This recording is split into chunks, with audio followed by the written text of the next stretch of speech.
Thank you for joining us for today's virtually speaking webinar on workers' compensation updates. This has been a highly requested topic, and we're so pleased to be able to offer it to you. You will find today's webinar recording on our YouTube channel, which you can find linked on our website, tnworks.org, along with all of our past virtually speaking webinars on our online library. For all those who register today, you will receive an email with the link to the recording as well as all of our webinar materials. So PowerPoints, handouts that are shared, we will also include in that email to you in a day or so once editing is complete. As questions arise, we would encourage you to go ahead and enter those in the Q&A box at the bottom of your screen. We will cover those at the end of the presentation. And so it'll benefit everyone who attends. They will all hear the questions and answers.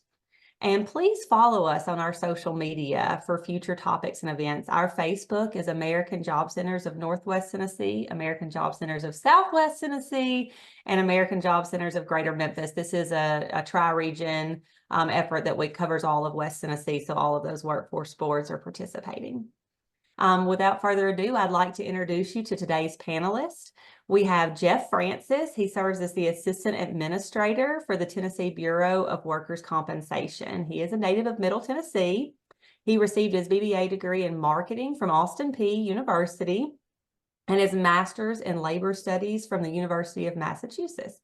He is a graduate of the Tennessee Government Executive Institute and LEAD TN. He is a former president of the Tennessee Labor Management Foundation and has served as a mentor for the Tennessee Promise Educational Scholarship Program. Now, as Assistant Administrator for the Tennessee Bureau of Workers' Compensation, his responsibilities include assisting with communications, outreach, information systems, and supervising the claims and coverage program of the Bureau. He is a frequent speaker on workers' compensation issues.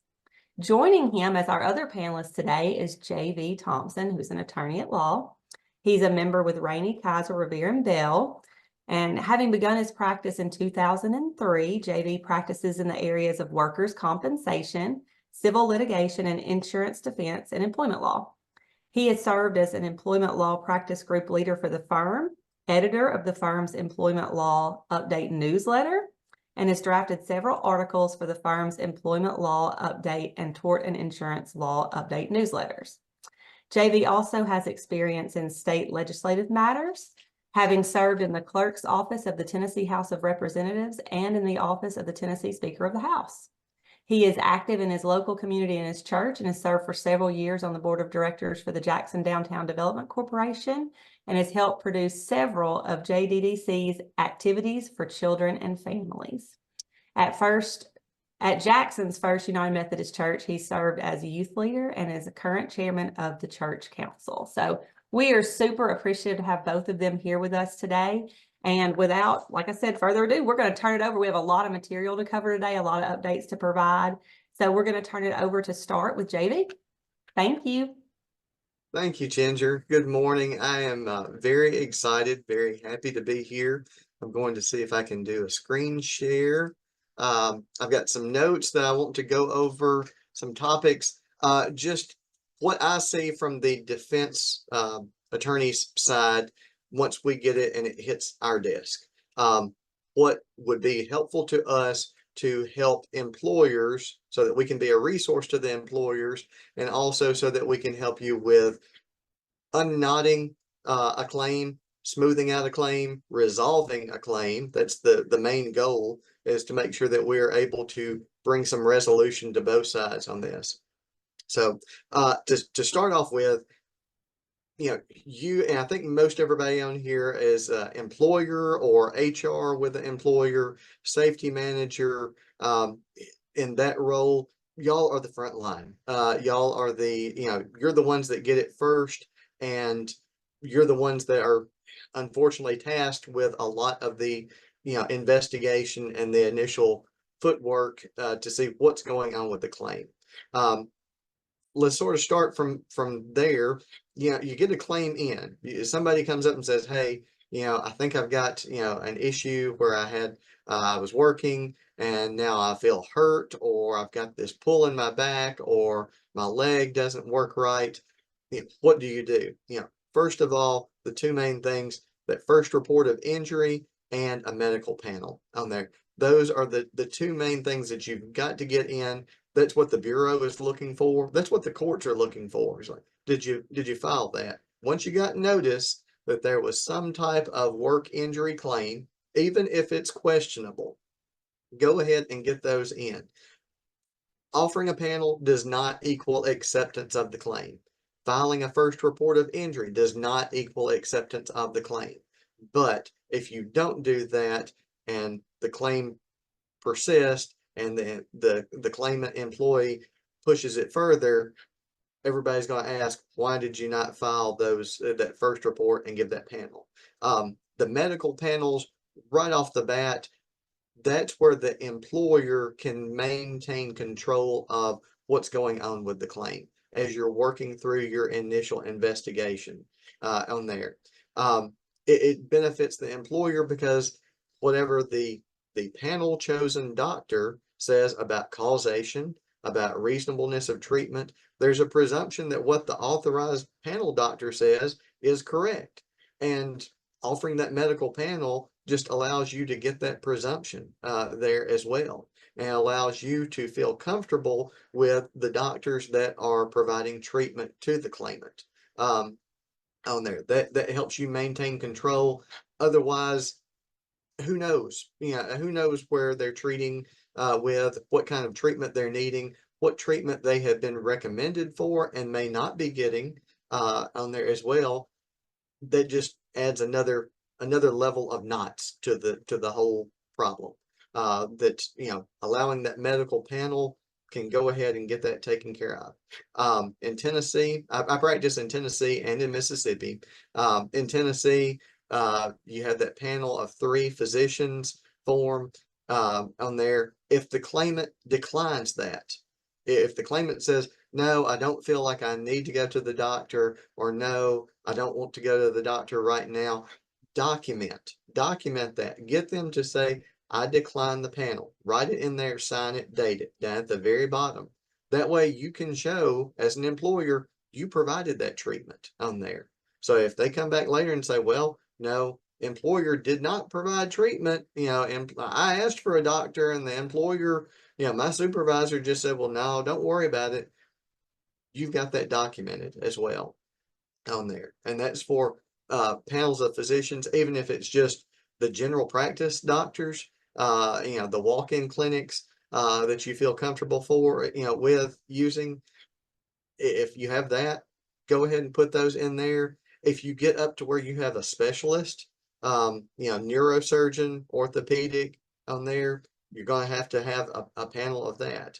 And for the employers, a lot of times you can work with your insurance company, your insurance carrier or TPA, and their network of resources as well, to see about finding, doctors in the area that take workers' comp, that know, workers' comp, and that are qualified to provide that treatment for whatever the particular injury might be on there.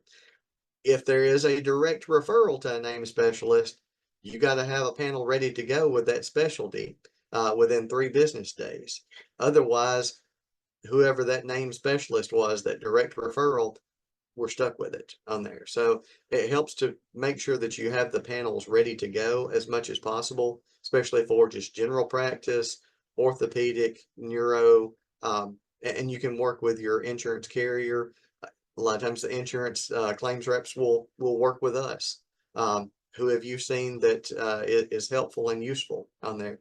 And we're glad to work with them to be a resource, to get them to the doctors that are needed for those panels.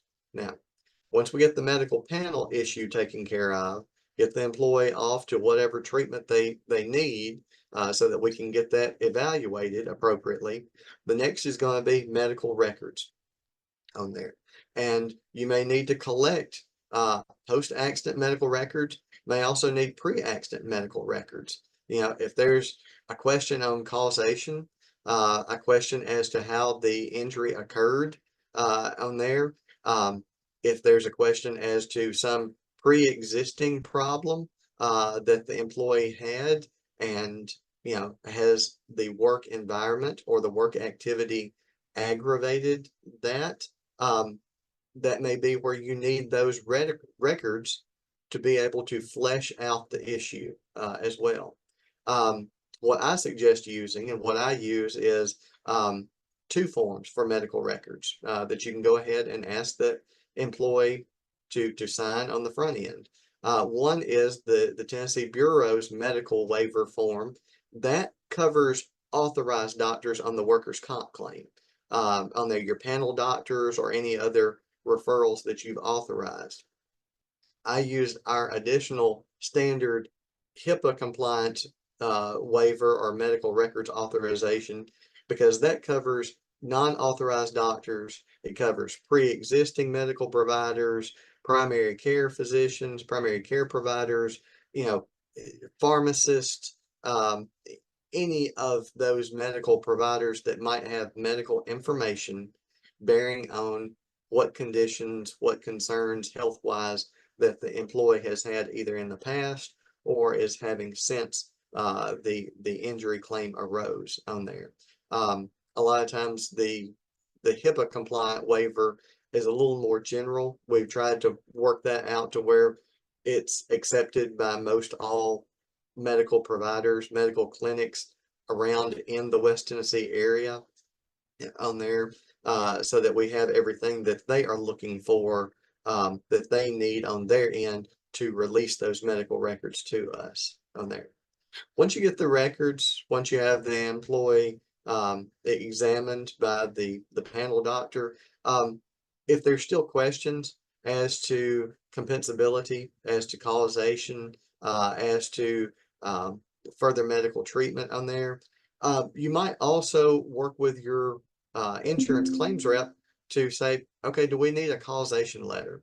Or do we need another letter to the treating doctor to sort of flesh out any additional questions?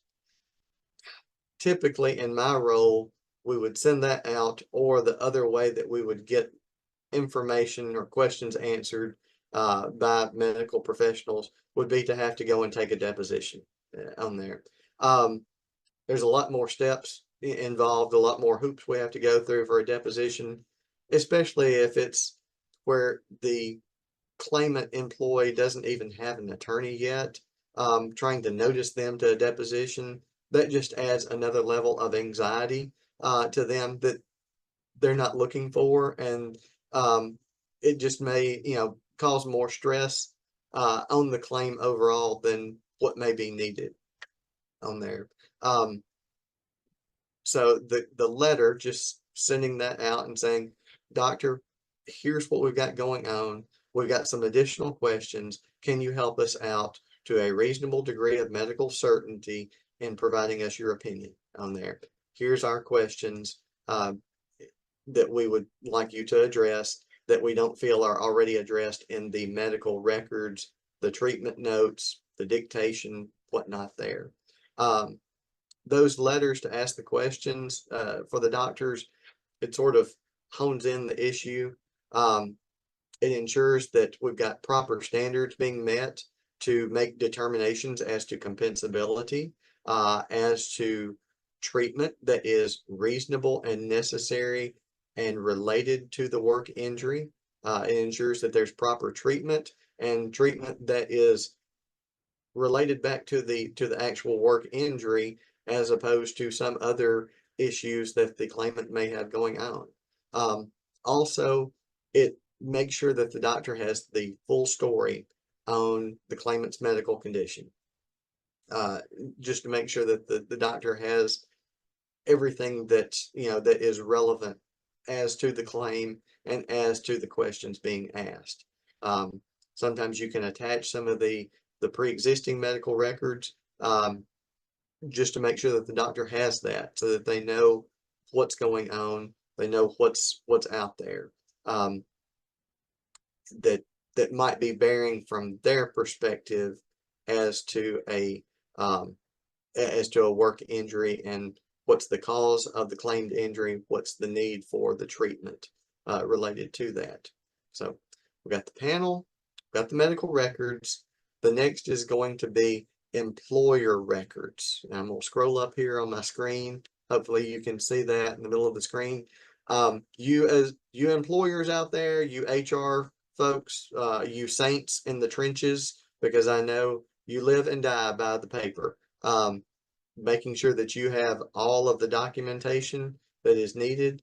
And when it hits my desk, that's what I'm looking for. And if not, I'm going to have to go back to you and say, okay, here's what we need to make sure that we have everything to make a informed decision as to this claim, as to what's needed on this claim from a legal standpoint on there, and to make sure that we are complying with what benefits the claimant is entitled to. First off, just any contact information, especially if the claimants are unrepresented, making sure that we have email addresses, we have correct mailing addresses, we have a correct phone number. Sometimes you may not have anything other than what's on their application, their job application, and that may be several years back. They may have moved or changed contact information since then. If you're able to get that and just say, hey, we need this information in case we need to get materials to you, that makes it so much easier and smoother. After that, payroll records, we're going to need at least 52 weeks back from the claimed injury date just to be able to calculate the correct comp rate. We don't want to have to guess on the comp rate. If you have to guess on the comp rate, then later on, that may change up, and then it may be hurt feelings on one side or the other. Did you under evaluate the comp rate or over evaluate it in what you paid for any temporary disability benefits? If there's any kind of temporary partial disability situation, and that's where the claimant comes back for light duty at a lesser wage than what they were making at the time of the injury. Temporary partial disability has to be calculated on a week by week basis. It's a little bit more advanced math. So if you've got post injury weekly payroll records, that makes it so much easier and smoother as well. If there's any change in the employment status, if they retired, resigned, is it related to the injury? That would be great to make sure that you document whether it is or is not related. If there's any kind of misconduct, is that related to the work injury or not? That could affect whether they're entitled to any additional permanent disability benefits. If you are in the program with the State Bureau where you have to go and get drug testing done, make sure that you follow that. I know there's several hoops to jump through with that program. If you've gotten into it, make sure you follow those, because that offers you as an employer an additional presumption as to causation if there is a unexplained positive drug test result on there. You've worked hard for that to get that program situated and started. You want to make sure that you get the benefits of that program as an employer. So make sure that you follow all of the appropriate steps for that program. And then also, education level, that factors into permanent disability benefits. Their job description with physical requirements, that helps the doctor to know, can they go back? Because sometimes you'll ask the doctor, can they go back to doing this work? Can you return them to work? The doctor's going to want to know, what kind of work are they doing? If you've got that written job description with their physical requirements involved, slide that over to the doctor, and then the doctor can say yes or no, here are restrictions, or here are the limitations. And then you can see if you can accommodate any or all of those limitations that the doctor may have. And then lastly, for any kind of questionable claims, any kind of disputed claims, again, you remember when I started, I said, you're the front line. You're the ones that are getting it right off the bat. if there's any kind of witnesses, co-workers, anything like that, that you need to get a written statement from those folks while it's fresh on their minds, before they go home and sleep and forget about it, please go ahead and do so. I met with, a handful of co-workers of a claimant on a claim that I've got pending now just yesterday. And we had handwritten statements that were written out as to what they knew or didn't know or what they observed, signed by them, dated, that helped, they could go back and they'd say, oh yeah, this is exactly what I remember. This is what I put down. That helps when we're trying to put together more pieces of the puzzle. If there's any kind of video, if there's any surveillance cameras or closed circuit TV cameras at the, wherever the facility or the premises is, any kind of photos of the premises where the accident happened, any kind of machinery, what the floor looked like, if it's a idiopathic claim or not, that helps tremendously in trying to determine and evaluate the claim later on. And then also, if there's a question as to what the claimant is doing or able to do afterwards, on there, sometimes social media postings. I hate to say it, but it is amazing what people will put out on social media without even thinking on there. You must be careful though with that. If you go looking into their social media postings, you can't friend them for just the purpose of trying to do a little, undercover intel. You look at whatever's public there, whatever they have put out to the public, and see what their activities are on there. If there's a concern about they may be able to do more than what they are saying they can do on there. Be careful and stick with whatever's public. Don't go trying to go behind the scenes or ask for their passwords or anything like that to get into stuff that they have marked private. That will get you into trouble as well. So we've gotten all of those records. Why is all that so important? I want to scroll down here because here's the next step. Once they file that PBD, and PBD, petition for benefit determination, once they file that PBD on there, that sets up what the Bureau, it moves into the mediation stage. A mediator is assigned through the Bureau. That mediator can help you explain the law, can help you explain the process. They are invaluable in trying to help sort out what the concern is, what the disputed issue is, and what the claimant, especially for unrepresented claimants, what they need to know about the process and the value of their claim and what the law says is supposed to happen on there.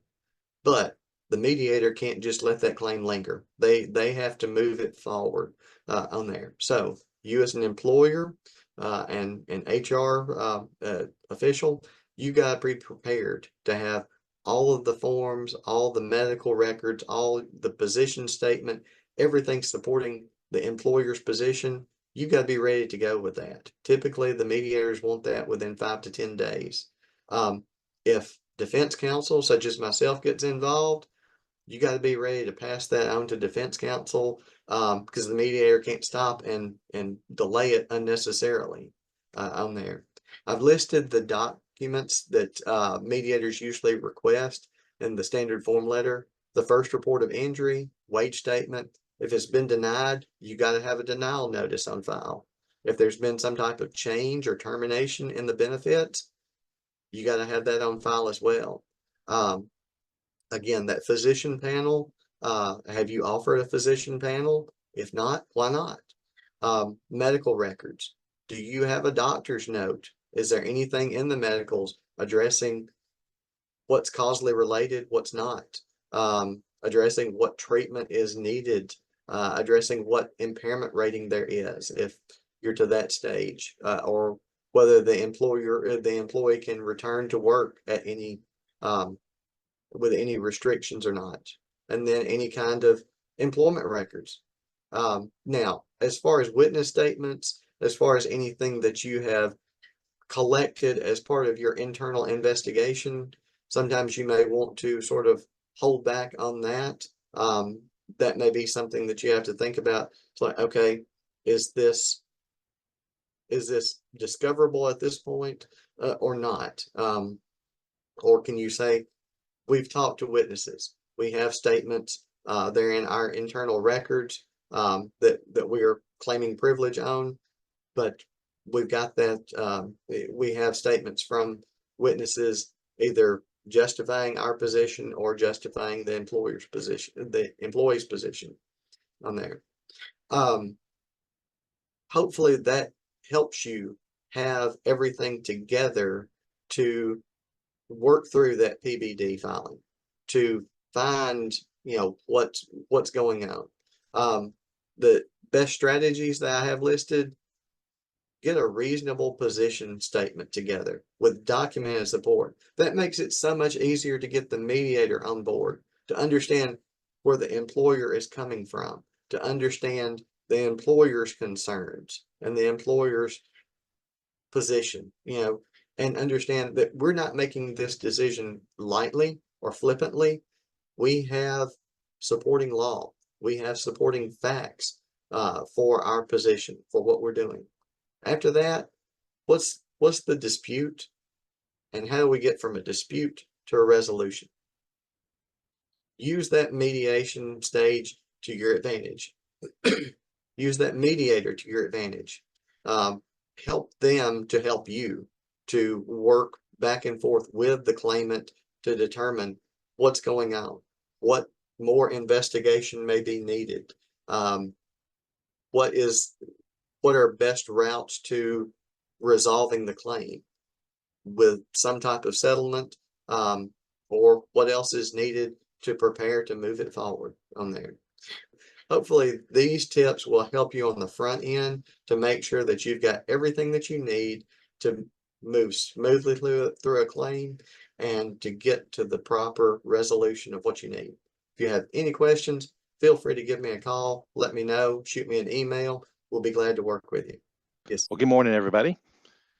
My name is Jeff Francis. I am the Assistant Administrator of the Bureau of Workers' Compensation. Based on what JV said about practicing in Tennessee and in Memphis, it's probably important for me to let you know that everything that I'm going to be talking about today is Tennessee specific. If you have any operations in Mississippi or Alabama or Arkansas or any other state, what I'm going to talk about today does not apply. I'm only talking about Tennessee. I'm going to give you some tips to help avoid us and to help avoid unnecessary expense, because thankfully today's jobs are safer than they used to be, safer than what they were when our parents and grandparents were working. But you know what? People still get injured at work. No matter how safe we can create a job, no matter how many ergonomic studies we have, no matter how involved OSHA or TOSHA is, people still get hurt.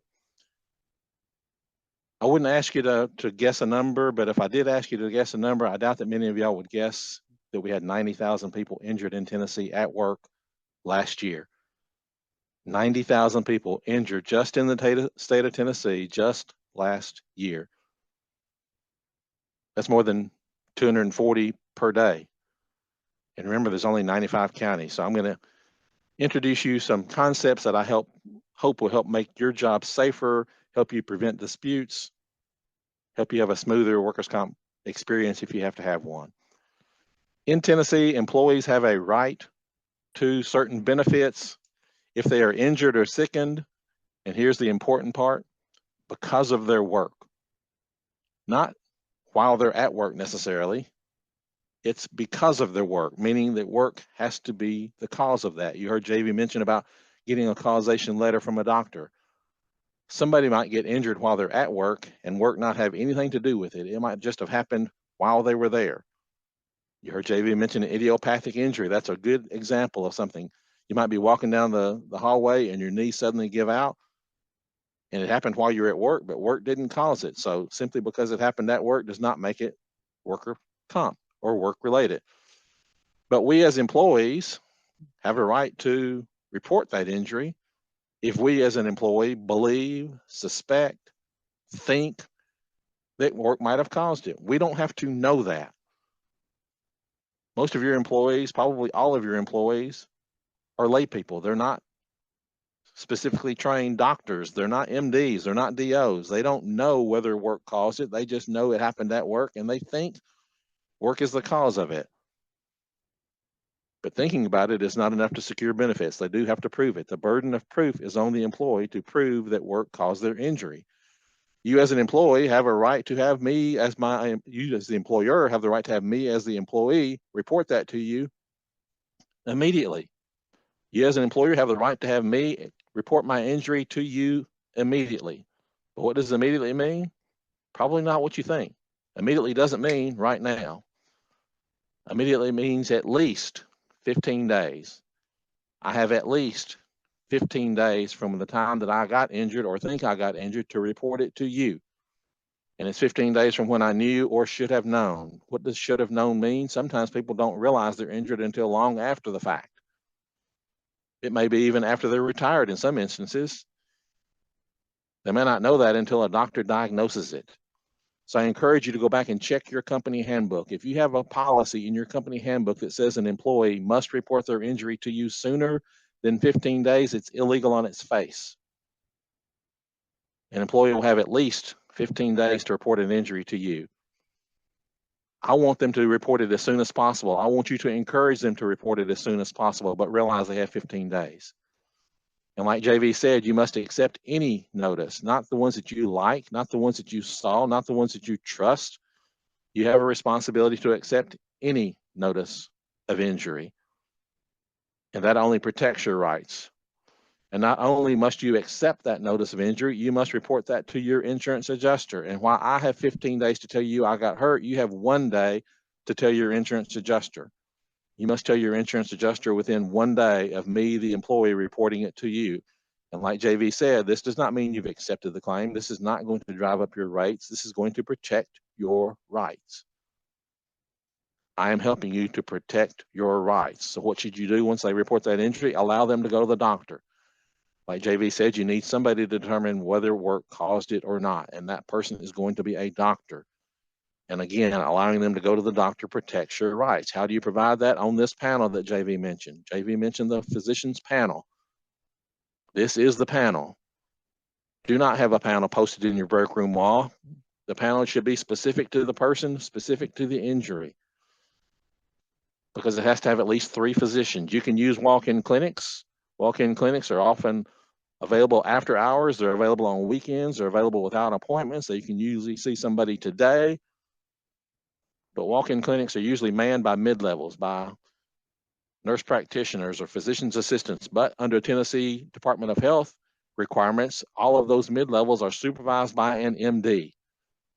So therefore, every walk-in clinic has a supervising MD. So if you write a walk-in clinic on your panel, make sure that you find out who the supervising MD is, because if you go back to the form, it's a choice of physician. So there should be a physician's name on that panel. So if you write a walk-in clinic on there, make sure you write the name of the supervising MD. Another reason to not have one on the break room wall is because it should be in the employee's community. It should be near to where your employees live, not where the business operates. If you've got people coming in from all areas, driving in from all 4 different directions, one panel is not going to work because it should be near to them. And like JV said, it should be for the appropriate specialty. If I splash bleach in my eye, I don't need to see an ortho. I might need to see an ophthalmologist or an ophthalmologist. If I have a strained shoulder, I don't need to see an ophthalmologist. I probably need to see an ortho. Tip number 1, give a panel. Even if you're not sure if it's work-related or not, give a panel. You don't have the right. You don't have the law behind you. You don't have the legal authority to accept or deny a claim. Your adjuster does that. They need your help in conducting their investigation. How are you going to help them? By giving them a written statement, especially if you have any reason to doubt that their claim is true. If you think somebody might be telling you they got hurt at work when they actually got hurt in their own backyard or got hurt sliding into second base in the Reviere softball game last night, get a written statement.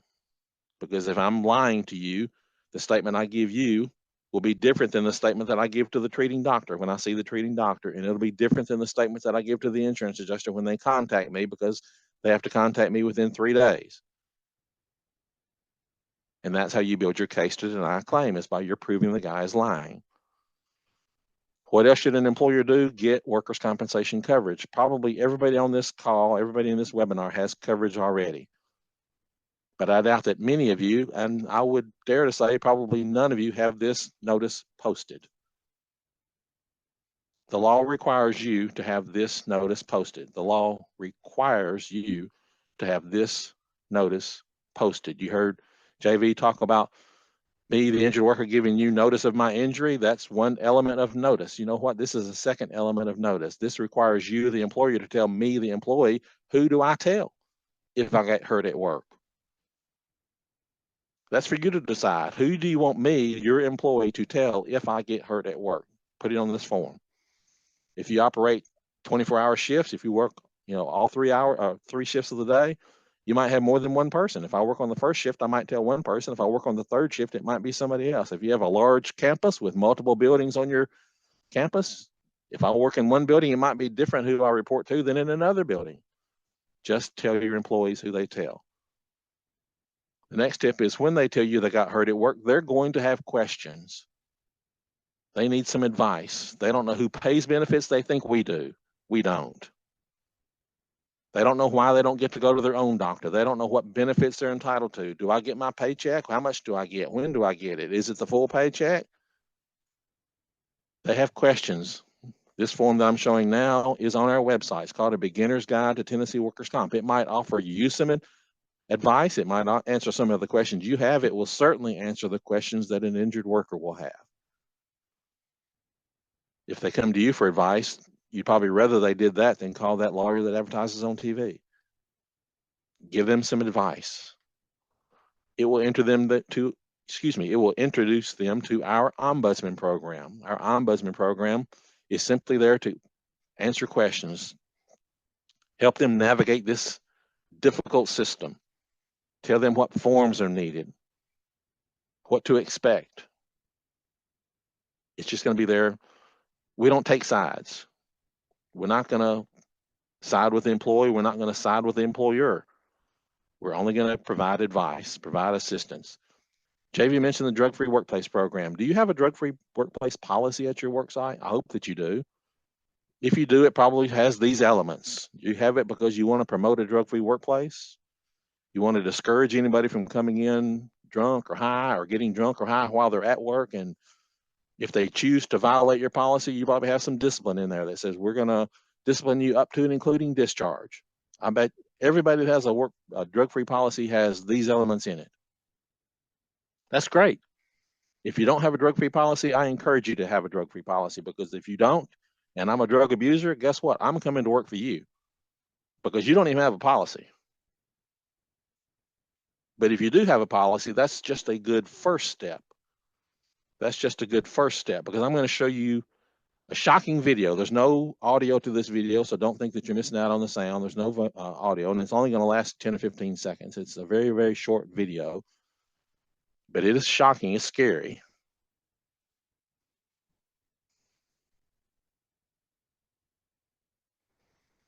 I'm going to let it play the loop a second time. Count the number of employees that you see, and then count the number of employees that you think might have gotten out. There's a couple down there, and there's one on the tow motor, and there's somebody else running away. We don't know how many might be in those other aisles.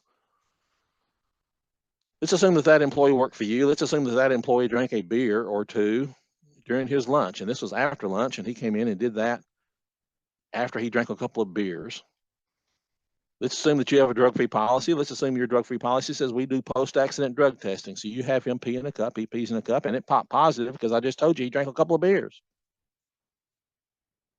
Your policy says we fire people that violate our drug-free policy. You can do that. That's legal. We're an employment at will state. You can terminate that guy. He violated your policy, but he's still injured. I mean, you can see on that tow motor, not just him, but the other guys are probably injured pretty badly. But did you know that when you fired him, you did not fire his workers' comp claim? He's still eligible for his benefits even after you fire him. If you choose to fire him, you don't have to fire him. You can do whatever your policy allows you to do, but simply having a policy and allowing you to fire him does not terminate his right to benefits. That's assuming that you're not part of our drug-free workplace program. JV mentioned our drug-free workplace program.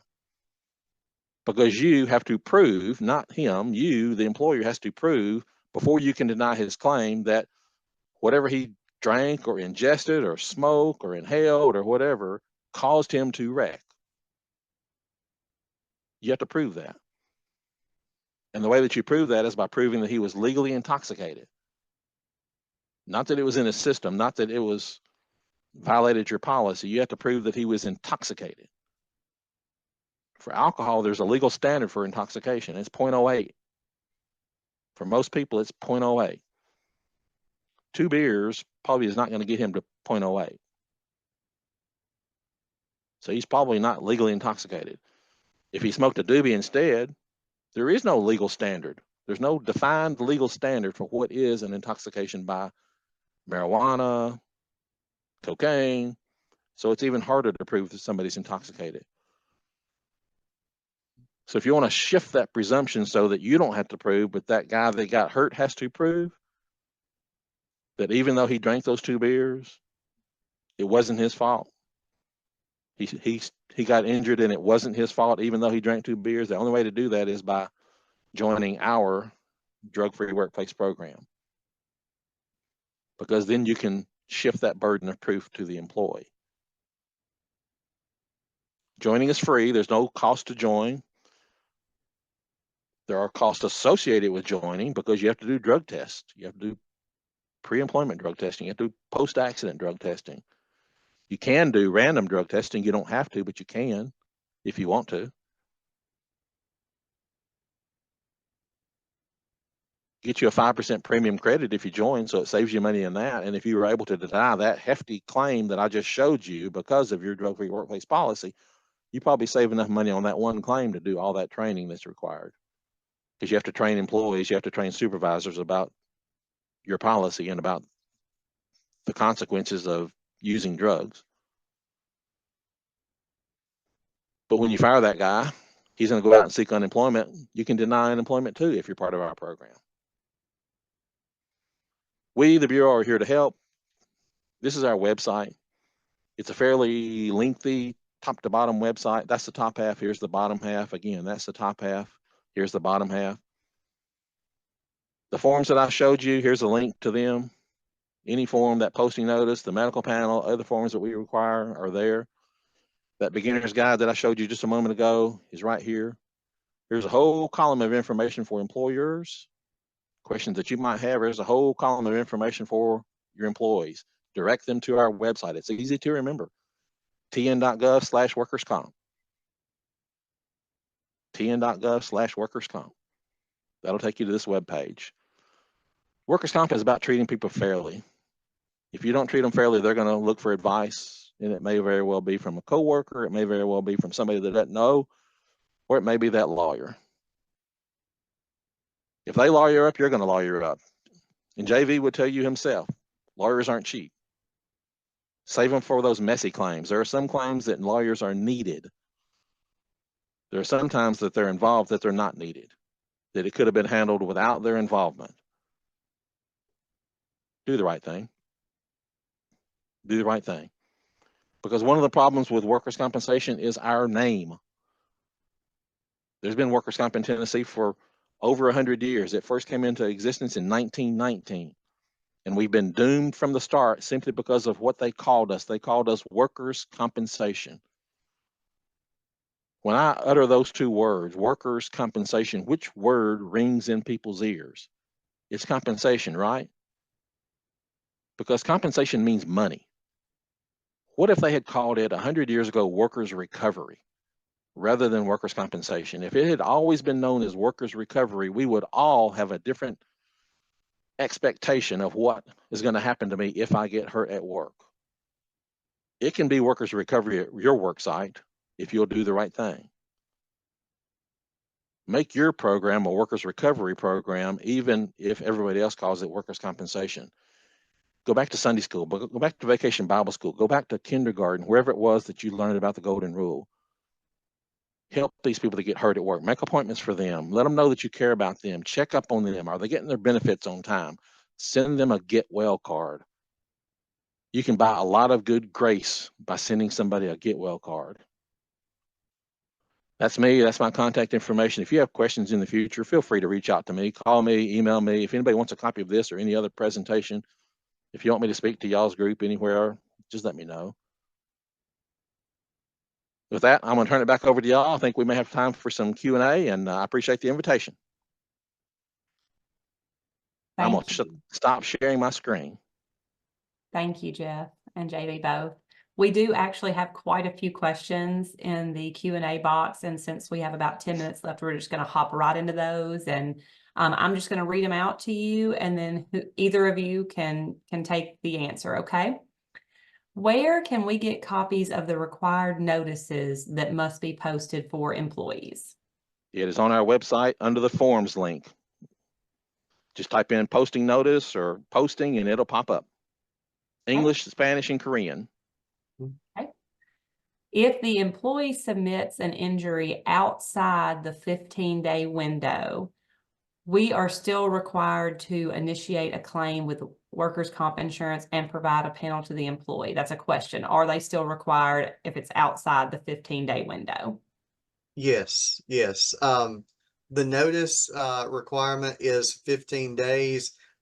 In the books on there, I will be the first to tell you that a notice defense is probably the weakest of any defense that the employer has on there from statutory defenses. You can't stick your head in the sand and pull the ostrich approach on there. Go ahead, and even if it's after 15 days, go ahead and still address the question, address the concern. Otherwise, the employee's going to go off and they're going to get treatment on their own. They're going to say, well, they never would treat me. They never would take care of it. So I had to go on my own. And you may get saddled with it later that could have been helped out, on the front end.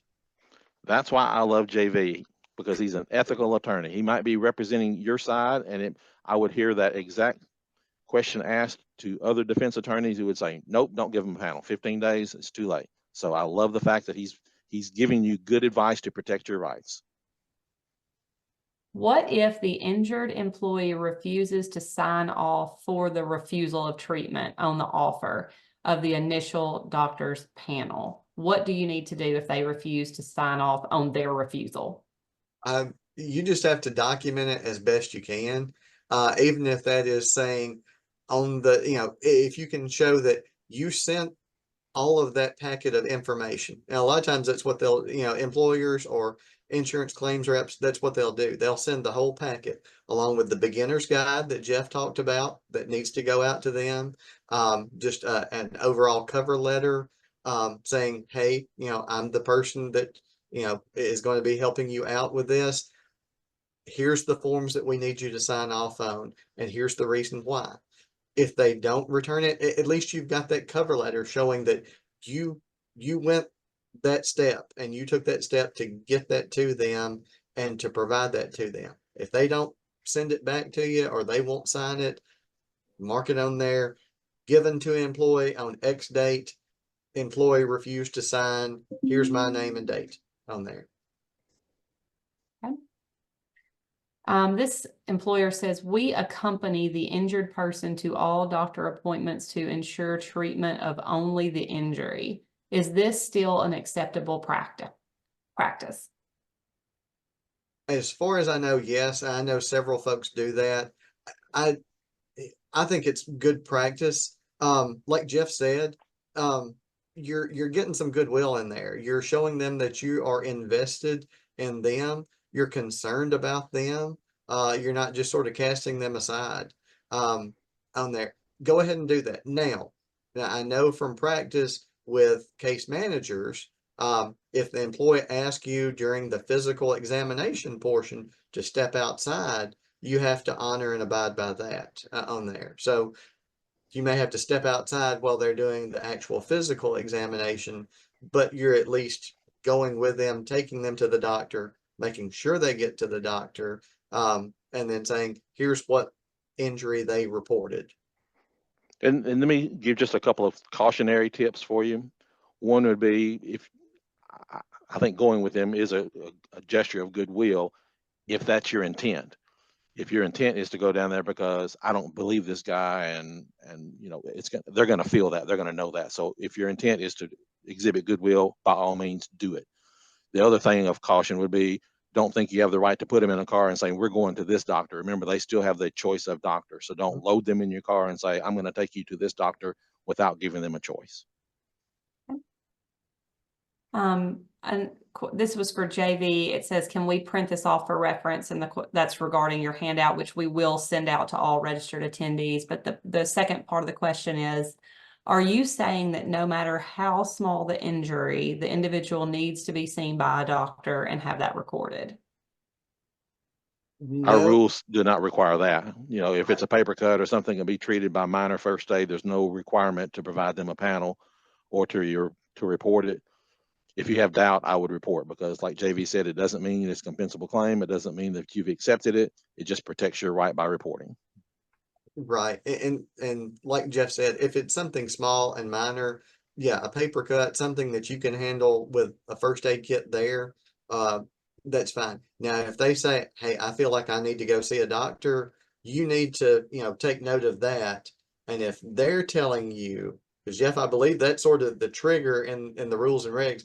If It they're is. telling you that they feel like they need to go to the doctor, then that's when you probably need to drop that panel out and get that to them and get them to a panel approved doctor. Yes. I think, Jeff, you may have already answered this question after the video that you showed, but it came in before that. It says, if the accident drug test is positive, does that negate the employer paying for the doctor's bills? And do you have to pay the initial visit if you are a Tennessee drug-free workplace? You have to pay for any care that you authorize. You authorized that first visit, you found out then that they tested positive, you found out then you're part of the drug-free, and you may be able to deny the claim, but you still have to pay for any care that you authorize. So yes, you would still pay for anything, including that drug test. Okay. On social media posts, can they be used if they are friends on Facebook with the managers or coworkers prior to the injury? Like they didn't befriend them to get this information, but they were already had access to that information. I think if they already had access, if that was something a prior relationship on there, where you really get in trouble is if you're trying to be very sneaky in sending them a friend, a friend request, or digging into something that they have put in there that they have marked it as private on there. I would be very cautious about that. But now, if you already had something that you had access to that they put out there, knowing that you were their friend and had access to see that, then, I think that's at least something that you can still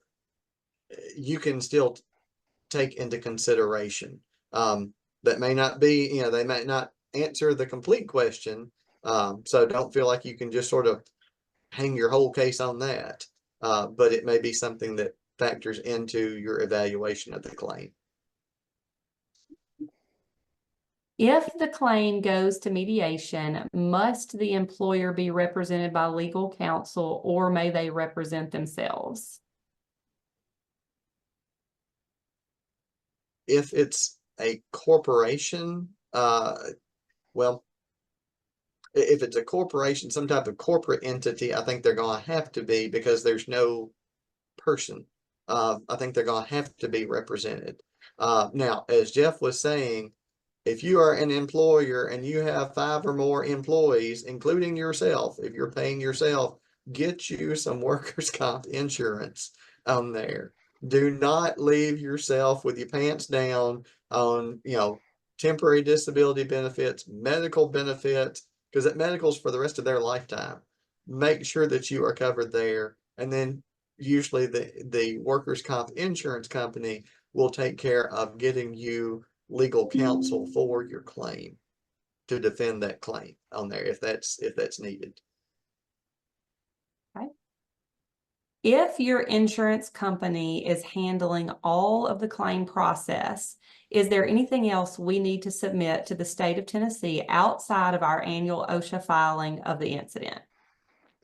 OSHA and workers' comp are not the same. So anything that you do with OSHA does not do anything towards your workers' comp claim. You may have something that goes on both reports, but they are totally distinct, separate agencies within state government.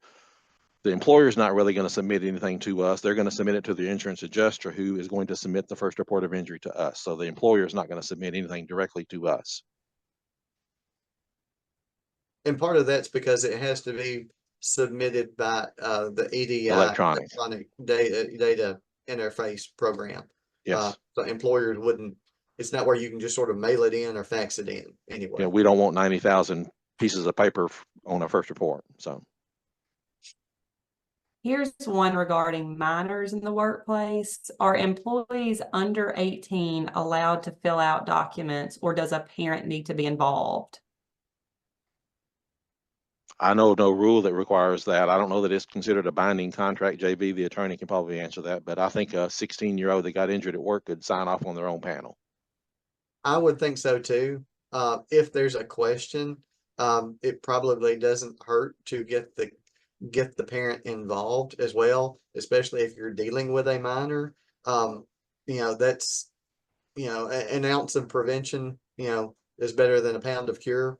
So if there's a question, you might want to, to work with the minor and work with their parents to say, okay, here's what we've got to do on there. And because you're a minor, we want to make sure that mom or dad or legal guardian is involved in the process as well. The next one, we just have a few more. My company was previously a part of the Tennessee Drug-Free Workplace Program, and we were not getting the 5% savings. Does this automatically occur, or is there something additional that has to be submitted to get this, assuming the savings is on the testing supplies? The savings is on the insurance premiums, and those are legally required to be provided to you by the insurance carrier. But if they weren't notified by you that you were part of that program, you should send them a copy of your approved application. We will send an approved application back to you. So just send that to your insurance carrier so they can give you the credit. But it's a reduction in your premiums, not on supplies or anything like that. Who is responsible for medical billing when an employee doesn't report the injury until after they have received medical attention on their own without a panel? I think they probably mean medical payments rather than billing. Who's responsible for that bill? And if you didn't authorize it, probably not you, unless you refuse to provide them a panel. True. Or you just assume that you're going to be the treating doctor after the fact and don't give them a panel now that you know about their injury. So if you don't authorize it at all and provide them a panel and they choose to go outside on their own, they're paying for it on their own. Again, that is, you provide that panel so the employer can keep control over the medical part of the claim on there. If you don't provide a panel, if you stick your head in the sand or say no, and you don't have a good reason that holds up as to why you denied that, then yeah, you're probably going to get stuck with it, even if you didn't authorize it, because you knew about it and you didn't help try to, to ameliorate the process yourself. Can you drive an employee to a convenient care or hospital, or are you required to call an ambulance no matter how small the injury? You can drive them, especially if that's who they chose. If they chose that walk-in clinic and are fine with you driving them, absolutely drive them. They may be well enough to drive themselves. Yeah. If you have to call an ambulance or they have to call an ambulance, the ambulance is not going to take them to a convenient care or a walk-in. Nope. They're going to go straight to the ER, and that's going to be an ER bill and an ER visit on there. If they feel well enough to where you can start at convenient care and then work your way, if you need to go to the ER after that, then that's fine. Again, that may be part of that goodwill of, hey, let's get you to the doctor. Let's get you to the walk-in clinic. Any best practices for handling missed hours of work due to an injury? Don't pay them or give them paid time off for the appointments. There's no legal requirement to pay them to go to a doctor's appointment, but it is a wonderful goodwill gesture. I'll leave it up to what your company policy wants to be and what your company can afford to do. You know, if you have a relatively few number of injuries, and you probably won't mind paying a couple of extra hours for somebody to go to the doctor visit while they're at work, but you know, there's no legal requirement to do so. I agree. I think that really comes down to what your leave policy is, because that's where you get outside of the strictly workers' comp sphere, and you get into more in just mainline employment law issues where what's your policy on leave, what's your policy for sick leave, for vacation, for PTO, anything like that. You have to look at that more holistically. If you can sort of work with them on their schedule and scheduling doctor's visits, or can work with them on their, leave that's available, that may be better off for you in the long run. We have, I think, one more question in the question and answer. On the Tennessee drug free, do you have a list of intoxication level recommended for each drug? And what drugs do you recommend on the panel? Do you see heroin, meth, or PCP failure on the drug screens?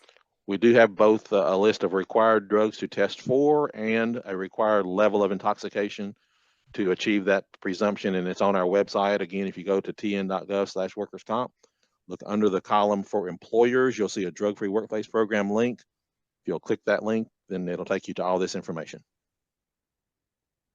I have one more that came in. Sorry, though. There's a lot of questions around this topic. I welcome them. I'll stay as long as they have questions. So if my employer waives one of the panel items on the drug screen for pre-employment as part of our internal drug-free policy, would we still be part of the Tennessee drug-free workplace program? Sorry, there's a little typo. You can't waive it in the fact that you're not going to test for it. Being part of our program does not require you to do anything. It just, you're hiring this person knowing that they had that in their system. You can do that. We don't say you can't hire somebody. We don't say that you have to fire somebody. You can be in our program and test everybody, and everybody pop positive, and you keep every one of them on your workplace, on your work site. We don't require anything other than you test and you know. Okay. One more. Our TPA recently confirmed they do not pay for time away from work to attend appointments and PT. Is that their rules or workers' comp rules? It sounds like this is somebody that is back to work and missing work to go to a work-related treatment or doctor visit. Again, there's no legal requirement. It would be a company policy. So even if the adjuster is not paying for it and the company wants to because they're already back at work drawing some type of a salary, then you could certainly do that. There's no legal requirement to, but it's a gesture of goodwill that might prevent them from feeling like they're being poorly treated and needing to hire their own attorney. That gets into more of a employer leave policy question as to what your employer's policy is going to be. I know several folks that don't pay. They may work with them on working their schedule around to where they could take, their break during lunch or leave early or come in a little bit later so that they're able to get to that PT visit or that doctor's visit on there. But as far as looking for a TPA and for the insurance, the benefits that they can pay is temporary disability or permanent disability. If they're back to work and the doctor doesn't have them off work, then there's no temporary disability benefits available for the insurance for the TPA to pay. So that's probably why they're saying they don't pay for that if it's just an ongoing medical visit on there. That's again where they have to work that out with the employer. That's more of a leave policy issue. I think that's all the questions. We did have several comments in the Q&A box that just said, excellent presentation, appreciate all the information, your expertise. So I just wanted to go, I didn't read those out loud, but I wanted to pass along to y'all, JV and Jeff, that we're, very thankful that you were able to join us this morning and share on this topic, which has been very highly requested. So we really appreciate your time and your expertise. I want to remind everyone who's still hanging in there with us, we're a little over the hour mark, that this will be available on our website. And then we will also send out an email to everyone who registered that's going to have a link to this recording so you can view it from our YouTube. And we're going to also include the handout and the PowerPoint materials that were provided during the presentations today. So we'll make sure to get that in your hands so you can have it for reference. Our next virtually speaking webinar will be in September, and we'll post all about that on our social media sites. Again, American Job Centers of Northwest Tennessee, Southwest, and Greater Memphis. We appreciate everyone's time and attendance today, and very, very much appreciate, Jeff and JV, what you brought information-wise to everyone. Thanks for the invitation, and thanks for the patience and all the questions. Same here. Thank Ginger, you. I do want to give a plug, and it's probably a little bit late for this year, but Jeff takes care of presenting an educational conference, and it is a very much educational conference every year on Tennessee Workers' Comp Bureau. They have all the judges, the mediators, staff, everybody there, and a lot of employers come, a lot of HR folks come. If you've not heard of this, if you've not not gone to it, consider putting that on your calendar. If not this year, because it's next week, but consider looking for that next year. Jeff and his team do a great job with that to provide the resources and provide the information and opportunities to just sort of talk through stuff like this. And it's a great time. So I wanted to give that plug to Jeff. He did Thank not you. mention it, but I wanted to. I hope to see anybody there that's interested. Thank you. Thank you for sharing that. So we appreciate y'all's time, and maybe we'll see some of your folks at the conference. Hope so. Everybody be safe. Thank Thank you. you.